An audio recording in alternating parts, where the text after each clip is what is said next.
Hey everybody, welcome to Always Bored, Never Boring. As viewers may be aware, I have been painting up my copy of Warhammer Quest Cursed City. As I was working on the heroes, I was pondering which ones I like the most and why, and I thought it might be something worthy of a video. So today, I'm going to rank all the Cursed City heroes. But before I begin, I do just want to stress I'm not a number cruncher. I don't look at average damage per attack, average number of hits per activation, or any of that stuff. I'm not comparing these characters on which ones statistically get the edge in that way. Instead, I just like to think of the characters I have the most fun playing, and those with the abilities that I seem to call on most frequently.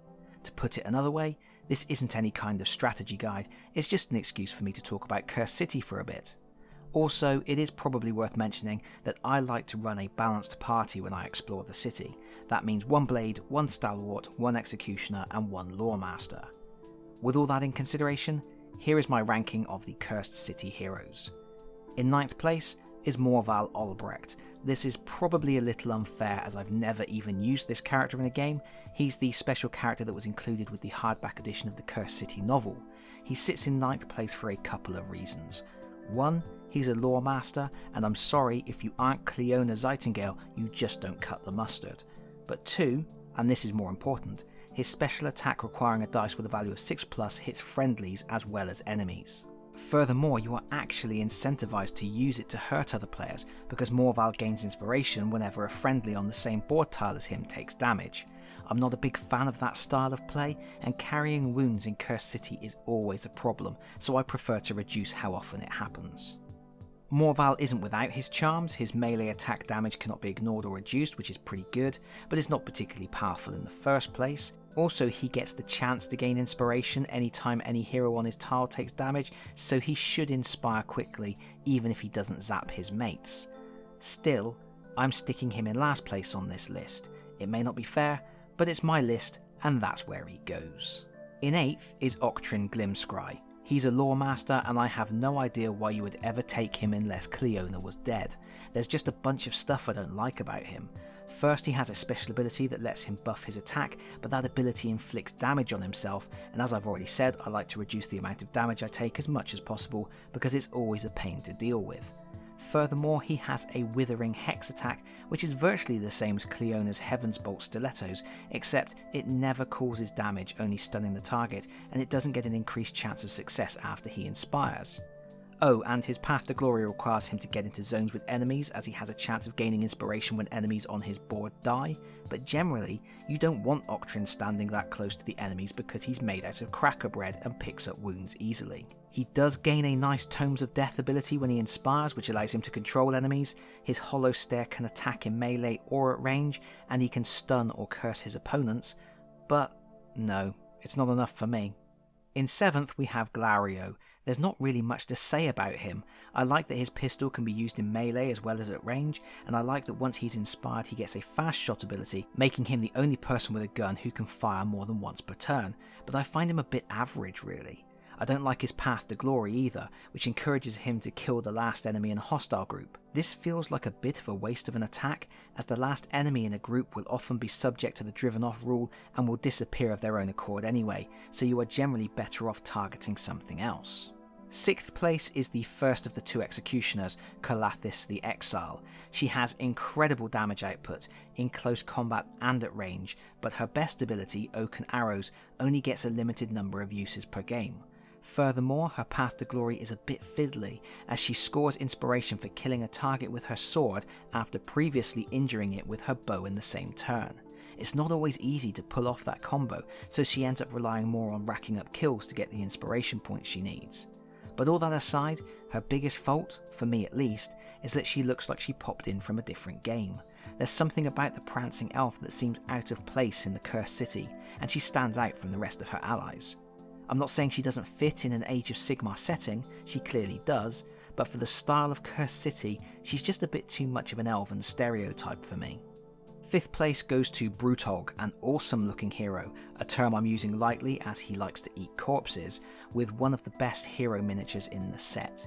He can do big damage, and once he starts to level up he's very difficult to injure, and when you do injure him, those wounds tend to heal themselves quickly. He also inspires quickly, scoring double points for everything he kills, and has the ability to stun enemies and move easily through crowded areas.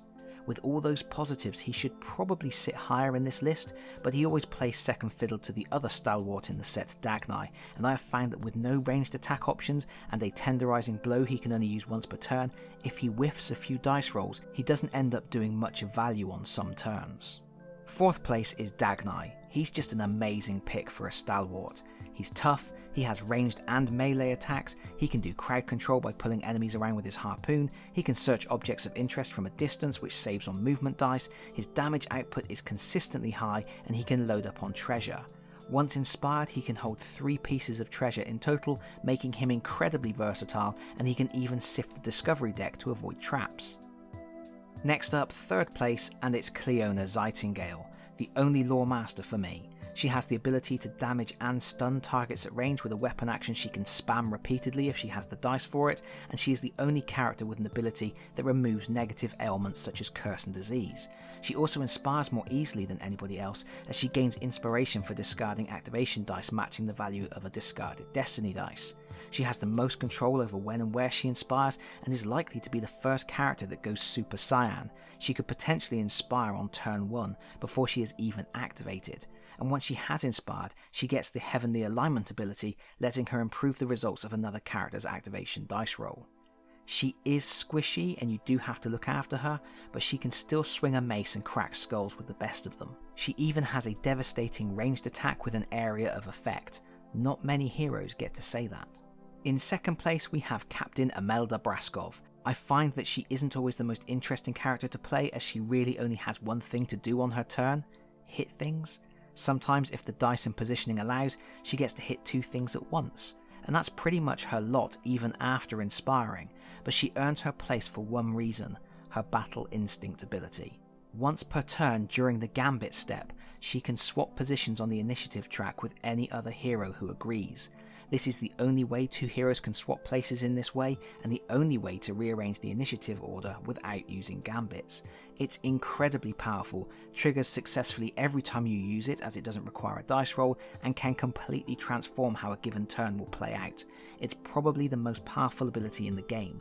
The fact she can put out a lot of damage each turn as well is just a bonus. But it's time for my number 1 pick, and if you've been paying attention you will already know it's Jelson Daruk. He's probably not the strongest or most consistent character, but I invoke the rule of cool. Jelson is the coolest character with the coolest weapons and the coolest miniature. He's a vampire hunter and he looks like an absolute beast. He is good in close combat, but also has a tasty rifle he can fire once per turn, and no matter how he attacks, he gets to follow up with a free firewood stakes attack against the same target, if you remember to use it. These free attacks are great for applying additional pressure on the enemies, and will often be just enough to inflict the final killing blow.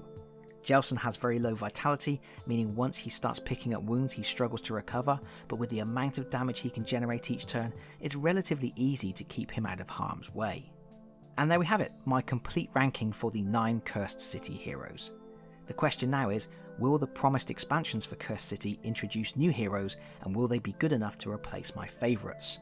I would love to see new heroes added to the roster, especially ones that are in keeping with the grimy gothic style of the game, but they are going to have to be serious heavy hitters to take slots on the team of Jelson, CLEONA and EMELDA.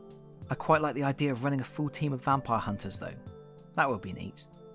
But anyway, let me know in the comments which heroes are your first picks, because that's it from me for now. Thank you so much for watching. If you've enjoyed this video, please consider pressing the like button. If you really enjoyed this video, please consider subscribing if you don't already do so, and hopefully I will see you all again very soon.